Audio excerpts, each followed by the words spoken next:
call is all about being your best coach. So I wanted to chat with you guys, and if you're watching the recording, I wanted to talk about like your specific responsibilities as a coach once you sign someone up. So I know it's really easy because it takes a lot of effort to actually get someone signed up, right? To get them to say yes, it takes a lot of work. It may take a ton of follow-ups, a ton of like messages back and forth, you know, giving them some freebies, putting them in a free group. Like you do a lot of work to get them to that point. But once you get them in that challenge group, that is really when the majority of your work should begin.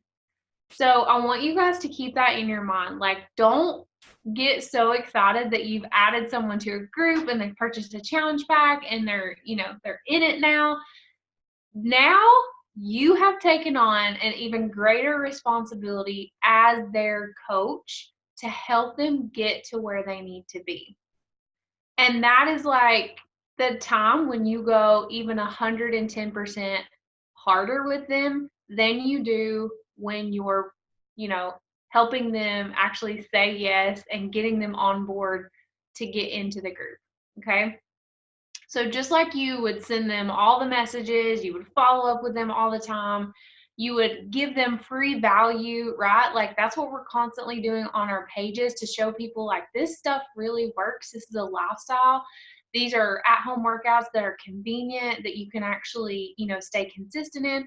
Just like you would do that with a potential challenger, once they come into your group, you should be giving as much effort, if not more, to that challenger. Okay.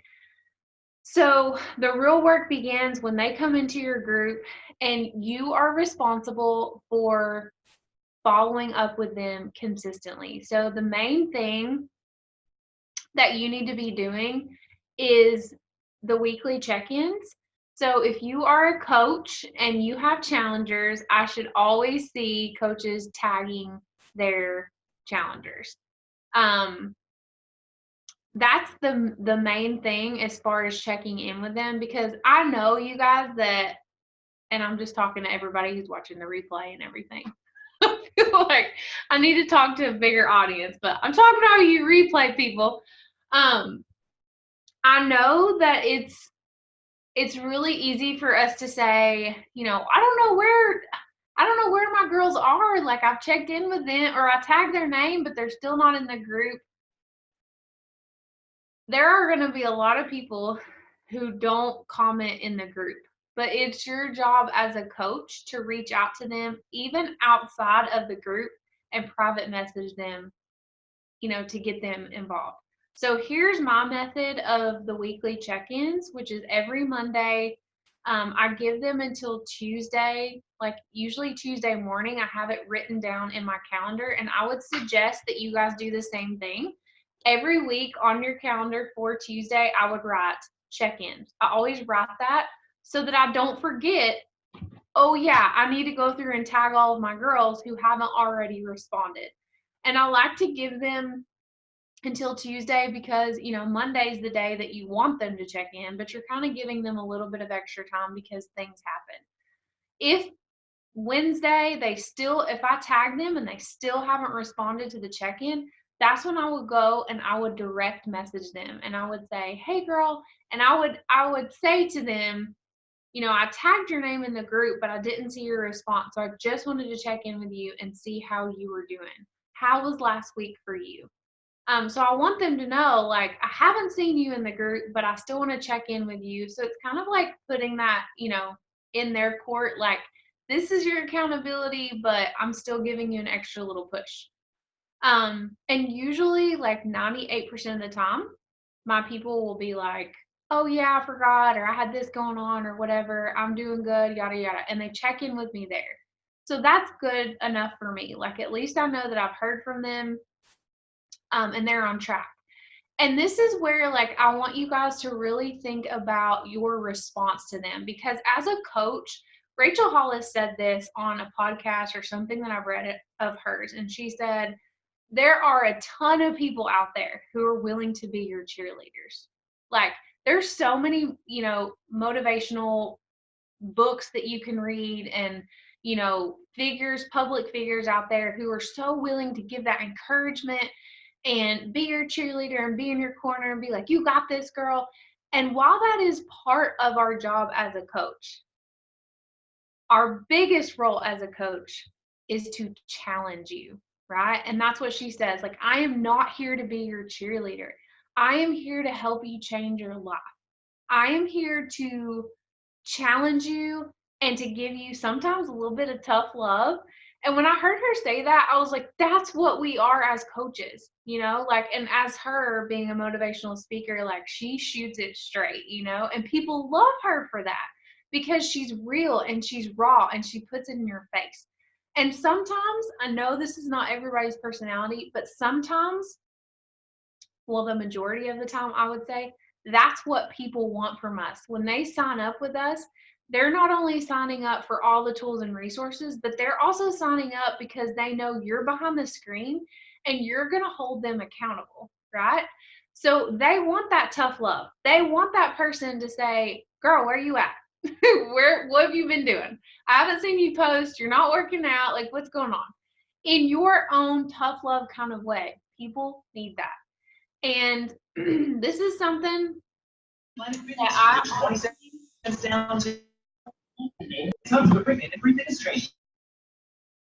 this is something that I honestly feel like I need to do more of, because I have found that when I am more of a tough love kind of person and I do like hold up my end of the accountability part, like, people actually respect that more than me just being like, you can do it, girl. It's like, okay, let's take some small actionable items to get you over this hump. And so that's what I want you guys to think about in your responses to where your challengers are. So if your challenger says, I'm just so bad at my water, I can't get up in the mornings, or yada yada, whatever their issue is, your job as a coach is not just to say, it's okay, girl, you'll get it next week. You need to say, okay, let's start with your water. Do you have a water bottle? And it may sound so simple, you guys, but this is what people have to have broken down for them. People struggle with health and fitness because it's all about small habits. And when they're not conquering those very small habits, they feel defeated. They feel like they're not doing it, what they need to do, and they just go back to their old ways. So having them start with a small habit, I can't tell you how many times, like, I've felt dumb messaging somebody and just being like, girl, do you have a 32-ounce water bottle? Or, well, when are you working out? Are you getting up in the morning or at night? And they don't even have a workout time, And I literally help them think through, okay, when's the best time for you to get up? When are the times that you can drink the most water? When you help them think through it, then it's like a light bulb goes off and they're like, oh yeah. And then they do it and they feel success and they feel motivated, and then they do it again and again and again, and you start seeing results with that person. So when you are coaching and you're checking in with your people, try not to default to the, I'm your cheerleader, you can do this, let's get them next week kind of thing, although that is necessary. And obviously you need to praise people who are doing the things. But also remember that it is your job to guide them and put them back on track by giving them helpful suggestions and giving them small tasks that they can do and checking back in with them. So you become the biggest accountability partner that they have. You should be at the top. It's not the group. It's not friends that they have in the group. It is you as their coach. That is your job. If you see them falling off, if you never see your people in the group, there's a problem. You need to be checking in. You need to be giving them some value. And Ashley had a really good idea. The other day we were chatting and she was talking about how sometimes there's people in our groups who never, they're not active. They never comment. They never share anything. And so when you're checking in, giving them something of value to say, hey, here's this recipe guide, or hey, here's this meal plan that I did this week. I thought it might help you since you've been struggling with your meal plans, and giving that to them, even if they're not showing up and you're frustrated with them, maybe not, being in the group as much as you would like for them to, still being that support to them and still showing them that, hey, here's something that you can use. That is your job as a coach. And it's a really fine line, you guys, because, and I've had to learn this over time just by seeing the progression and doing it over and over, doing the groups over and over again. You notice, like, it's not you, it's not that you're a bad coach. It's just the fact that out of all of your people in the group, out of 20 people in a group, 10 people might be really active, and of those 10, like 4 might be like posting every day, right? Like, I'm sure Ashley can attest to this. Like, everyone is not going to be your perfect challenger, okay? Although we would really like for everybody to be in the groups and be commenting every day and sharing and, just like really into all of it, that's not how it is. And so you really have to be patient, you have to be understanding, and you have to realize like where you begin in your own journey. Were you like that when you first started? Because I can say I didn't. I was like, this is not me. Like, I don't want to share this. Like, why do I have to share my food? Like, it was almost like a pride thing for me. And I had to get over that hump, and I had to see the value of the group and the value of coaching, and the relationships that I formed once I actually started posting and sharing more and being vulnerable, right? Because we don't want to share the things that we're really going through. Like, none of us want to do that. But when we do, there's power in that. So suggestions for your challengers is sending them a new recipe, like giving them something of value, suggesting something to them that they're struggling with, like water bottles. The other day, I sent a link to a girl who she was asking me about gallon water bottles. Well, I've never bought a gallon water bottle, but I had seen some on Instagram, like the ones that have the little 9 a.m., 10 a.m., and they look cute, and I've never bought one. I always have my Nalgene or whatever. So I told her what I use. And then I went on Instagram and I snapshotted a picture. It took me less than a minute probably. And I sent that to her, and she went and bought it. And now she has it. She's in our group. She's using it. And I'm like, oh, that's awesome. And now I want one because she's making it look all cute. So that is something just a little extra that you can do instead of, because part of me just wanted to be like, well, I've never bought a gallon water bottle. But you can go online and do this. And I did say that, but then I also sent her the picture just so she could know, like, hey, here's a little link. Here's what you can, it's just a step further, right? It's going a little bit further. That can make all the difference for somebody who is already overwhelmed with life. They don't know anything about food, health, and fitness. They're unhappy with their weight, and they just want your support, right? So helping them change those small habits a little at a time.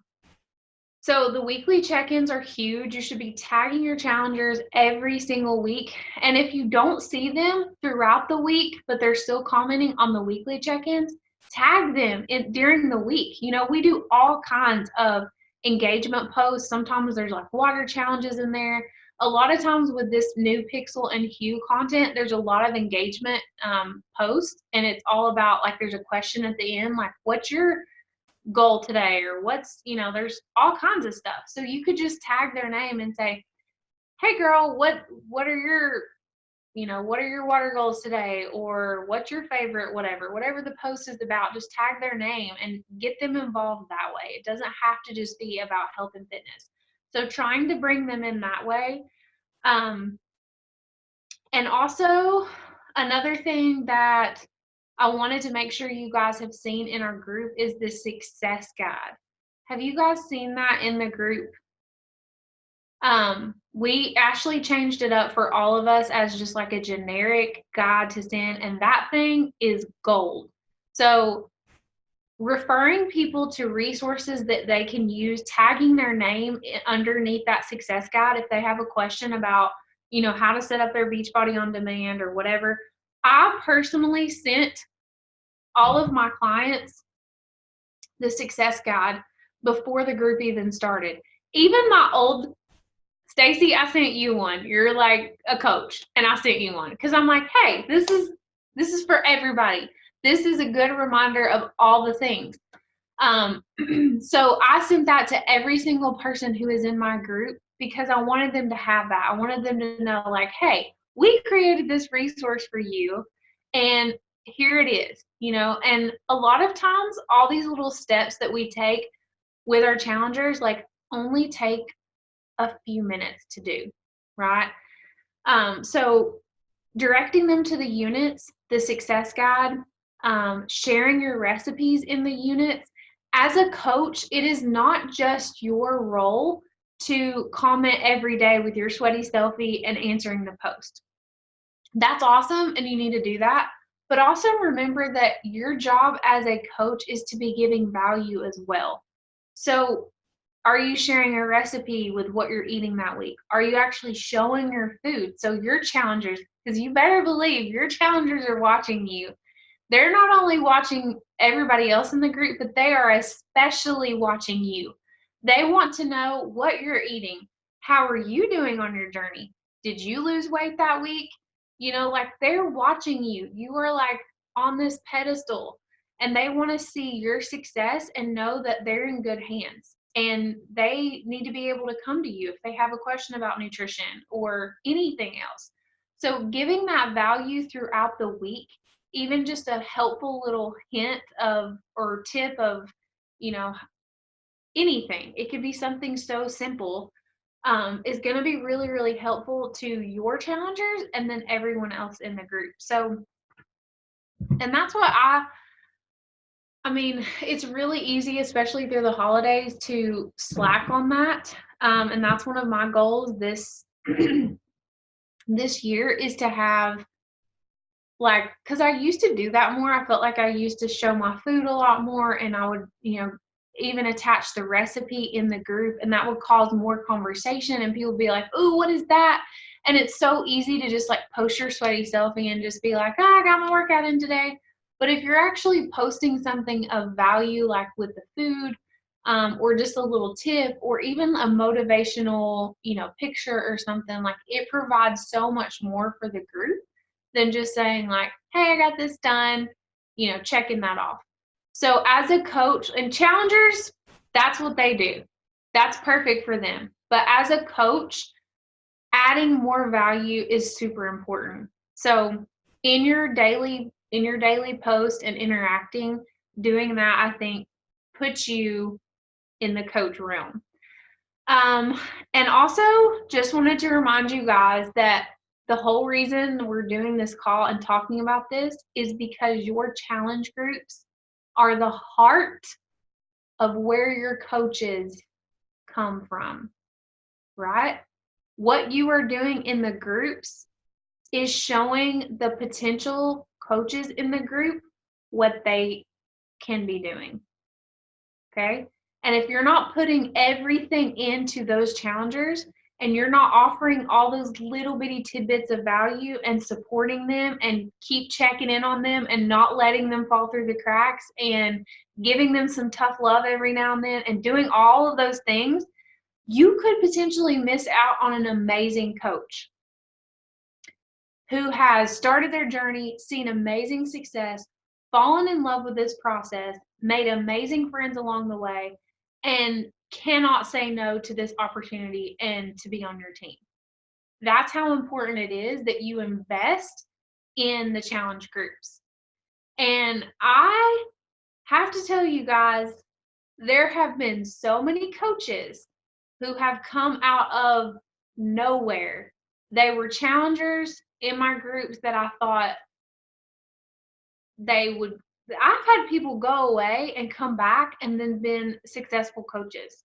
Like, people will come back to you even when you feel like, they may not be that involved in the group. That's why it's so important to keep following up with people. So don't let that fear of a follow-up by the way, like just saying like, hey girl, because you know how all those things in your mind, you're like, well, this girl, she didn't even respond to this message, and that was back in November, and she wasn't even active in the group, and you're telling yourself all these things in your head. Well, all the time you could just send the dang message, and most of the time, that person, she's coming back and she's like, oh yes, thank you so much. I need the accountability this month. And you're like, what? I'm really glad I asked because I wasn't expecting that. You have to be the one to always follow up, okay? And keep asking those people, even if they leave your group and you think they need to come back, or they're on your follow-up list, ask, because it might be the right time for them, and then they could potentially, you know, be a coach later on. That's happened so many times. There's a girl that she was in my groups for a long time. She pulled out. This is a girl that I just sent a message to this week. She was wanting to be a coach, but didn't work out because she got pregnant. She had a baby, and now she's on her journey again. And I just asked her again. I'm like, hey, I know we talked before about you being a coach. We're doing a coaching sneak peek. I just wanted to invite you to it. And she's like, sure, add me to the group. So it's really, really important that staying consistent in your group helps you develop those coaches over time, because they're not going to want to come back to the challenge group if there's not enough value that they see in it, right? What we do in our groups, I think, is like the foundation of everything. I mean, it's the foundation of your team being built, the coaches that are on your team, your journey, their journey. Like, it's a snowball effect. The other thing that I wanted to just remind you guys of as your job of being your best coach, did you guys like that title? Being your best self, being your best coach, is making sure that not only, your challengers in your group are involved in all the things we just talked about, but also your coaches. Because some of you have people on your team already who are actually wanting to be coaches. And so it is your job to make sure that you're inviting them to the team calls, that you're inviting them to, whatever Zoom calls we have going on. Oh, and that's another thing that I was going to tell you guys about. The Zoom, that's another way to get them involved. If they're lacking in their workouts and that's just a struggle for them, like, always suggest Zoom. Get up earlier or stay on a little bit later if you can, or make time to get them started for a week and say, hey girl, I'll jump on Zoom with you. I'll show you what it's like. I'll log in with you, and this maybe can help you get jump started. Like, go above and beyond and show them that you care about supporting them, and getting them what they need. A lot of people are really nervous to hop on Zoom because, I mean, I was like, the very first live video I did ever freaked me out. I remember exactly where I was and how I felt. I didn't know anything about live videos. Now it's like nothing. I'm like, the more you do it, the better you get, and it just becomes natural. So, like, people have to be introduced to things and start out small and have your support, like, we do things together in teams all the time as women. So doing things with them and showing them like, hey, I'm going to be on too. Hop on this morning, and then shout them out in the group. This morning our Zoom was awesome. We had like over 7 people at one time, and it felt so good to see all those people on. And I wanted to shout them out in the group because that encourages them to keep showing up, So shouting out your people in the group is another way to really, really have that connection with your people and getting them on Zoom. I would love to have like double that every morning if we could. And that only comes by coaches being persistent. That's a good word for tonight. Being persistent in pursuing your people, right? Telling them over and over again, girl, you've got to do this. And sometimes you have to say to them, it takes a couple times. No, it's not going to be easy. No, it's not going to be easy getting up early. It's not going to be easy doing your first workout, but you have to get over that hump, right? It always takes getting over the hard to get through to what you want your results to be. So sometimes you have to say that, and don't be afraid to say that. But tagging your coaches in the things, because we as coaches, like, we have coaches under us, but then if you have a coach, you need to make sure you're also, giving them all the information that they need for team calls, anything that we're doing, because we're not going to remember that above you. And it may be just something as easy as writing it in your planner, like, to do for coaches. What do I need to tell my coaches this week? Like, just thinking in your head, oh, we have a team call. Maybe I should on Sunday night remind them, hey girl, you're going to be on the team call tonight or tomorrow night. Like, just sending a message, is that easy. Like, it may be something that you need to write down in your planner to remind them of. Okay. If you have a huge goal that you're trying to hit in your team and your coaches under you, they have people lined up and they're kind of helping your team hit that goal, like, you better believe I'm looking at my downline and I'm looking at their people too, because I'm going to send a reminder to that coach of mine to be like, hey girl, you need to check on this, because that's what we have to do to hit our goals. Like, you have to make sure your whole team is in line. So checking ahead for your coaches is also going to be super helpful for your team and hitting your goals. And just remember, after saying all that, that this is a cycle and you are going to lose people all throughout time, right, Ashley? People are going to drop off. The same challengers that you started with in the very, very beginning, y'all, I don't even know where they are. Half the coaches I signed up in my first year are nowhere to be found. That's normal, okay? People are going to come and they're going to go. But your job is to be as consistent and persistent as you need to be during the time that they're with you, and provide the most value to them that you can give them so that they're going to want to stay as long as possible. But most people are going to come and go, right? So don't feel like, you're a bad coach if you have someone drop out. As long as you know you're doing your best and you're giving that value and you've checked in with them, because we all know, as much as we are on people and as much as we try to inspire and as much as we try to support, there are going to be people who, even after they sign up, they don't want to help themselves, right? We all know those people. And that's what I'm saying. You cannot do the things for people, but you can support people throughout their journey. Okay. You can't do it for them. And we all know the difference. When they're just not doing the things and you're still checking in with them, then they have to be ready. And obviously they're not ready. Okay. So don't beat yourself up about that, but just know that as long as you're doing your part, like, it's going to happen. People are going to leave and they may come back, and that happens too. Okay. So finding that rhythm and knowing, like, that it's normal and having patience with people has been something that I have learned. I was just talking to my husband about that tonight, how this job has helped me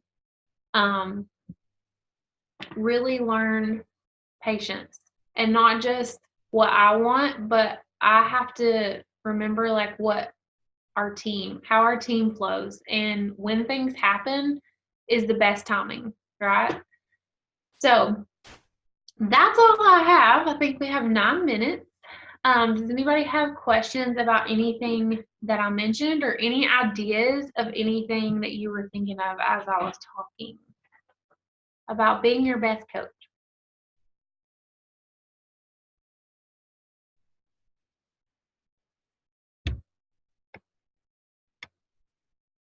Nothing?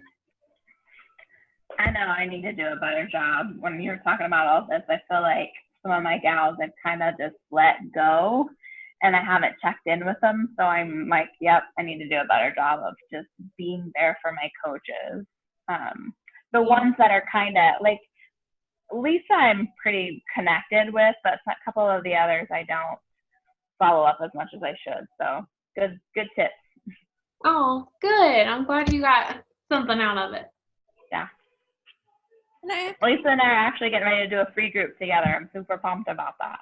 So who is?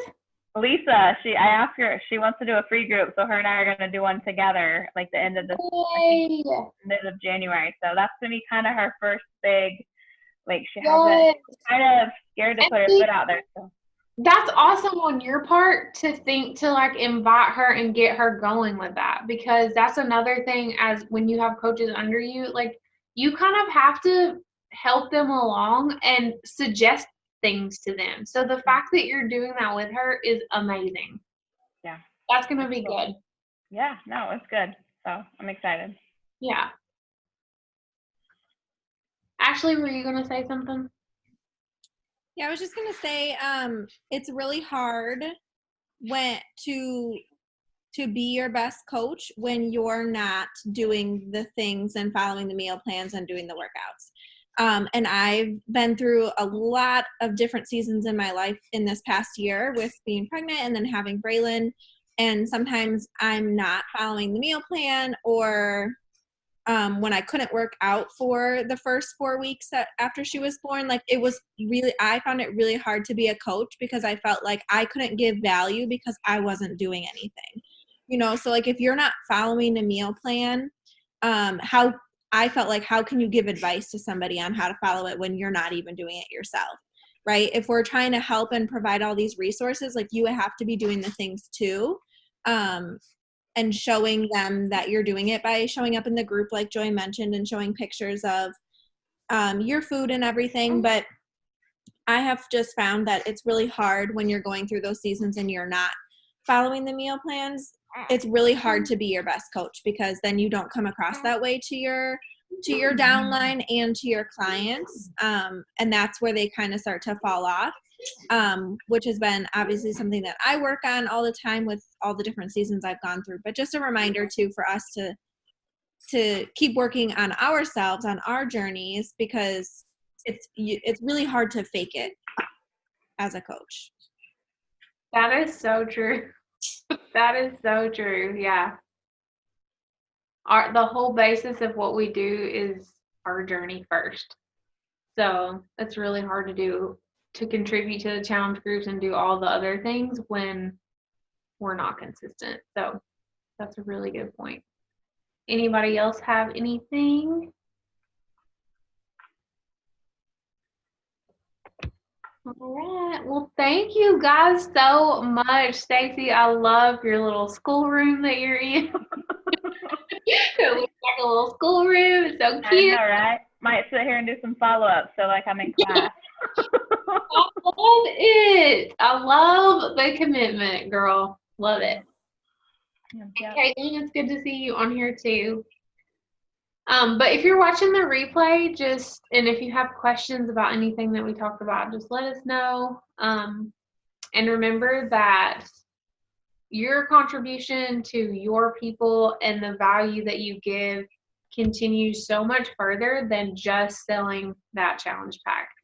And not only that, it affects, potential other clients that you may get, because those people that sign up with you are going to refer other people. If they're having the best experience in your groups, or even if they get value on your page, they're going to share that with their friends. That's what we do. We ask people, hey, where can I go to get this? Where's the best this?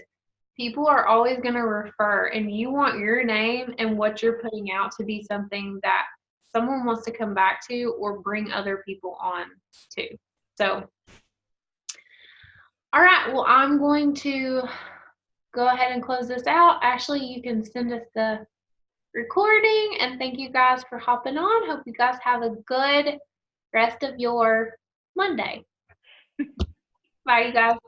Bye.